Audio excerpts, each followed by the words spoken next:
knew she'd fire me. That's fine, the New York Times would beg to hire me. Till then I'd log alone. Blah, blah, blah, blah.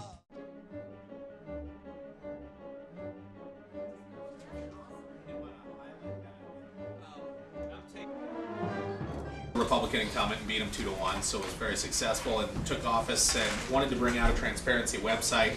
Worked hard on that, got a lot of estimates, saw that everybody wanted 7 figures and decided to pretty much move it all in-house, use existing staff, and launched NebraskaSpending.com. And we're adding quite a bit in this coming year to this website, but right now we've got the entire budget, the breakdown. I've told someone yesterday that I've served as treasurer now for 5 years in my state. And during that 5-year period, we've had the worst natural disaster in the history of our country hit our state, although you wouldn't know it by reading some of the national newspapers. And secondly, we've had the worst financial crisis in the history of our country. So it's been a very challenging time, but during that time, we've actually seen state revenues increase almost 50% over a 5-year period, but it's been done the right way. It hasn't been done by raising individual tax rates on anybody that's paying their fair share, but through economic growth. From states managed to there, I think we all share the same thing. You know, we really didn't come asking for the money. We really don't even need the money. But as Governor Daniel said, if they're going to start handing buckets of it away, I guess we're going to get in line. But how can we use it? What we're trying to do in Indiana when we receive, and we think we're going to see about $200 million in discretionary funds, put that money in investment tax credits so that small businesses can get the immediate benefit. Provide a loan guarantee facility within the state so banks can get out there and loan money, and we break the credit crunch. So they couldn't tell us how many jobs, they couldn't tell us how much economic growth might occur, and I just thought it was very important, that it's going to be very important to do that. And we had an alternative, one that actually had more tax relief and was actually right on substance, and I can go through some of that if you'd like. But we had a viable alternative, and we've also had, as this debate has developed, we've had Joint Tax and CBO come out with pronouncements that have said things like tax cuts move into the economy faster than spending.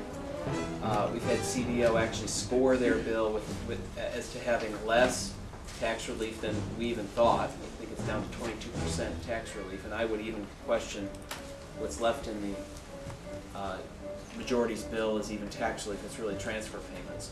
I think what's important is that we have an alternative to this massive spending bill that's moving through the Congress. It really is a spending bill. It's not a stimulus bill.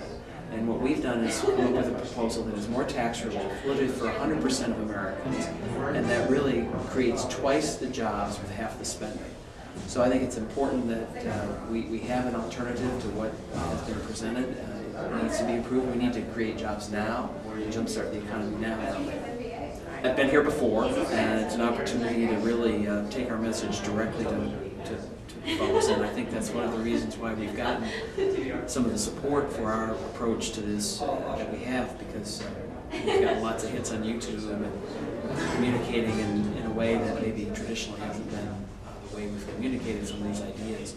But this is a real opportunity to speak with folks directly and get our message out. I think pretty directly. I think some of the information we've gotten out has really resonated with voters, and they're saying to me, why are we spending all this, and what are we going to get for it?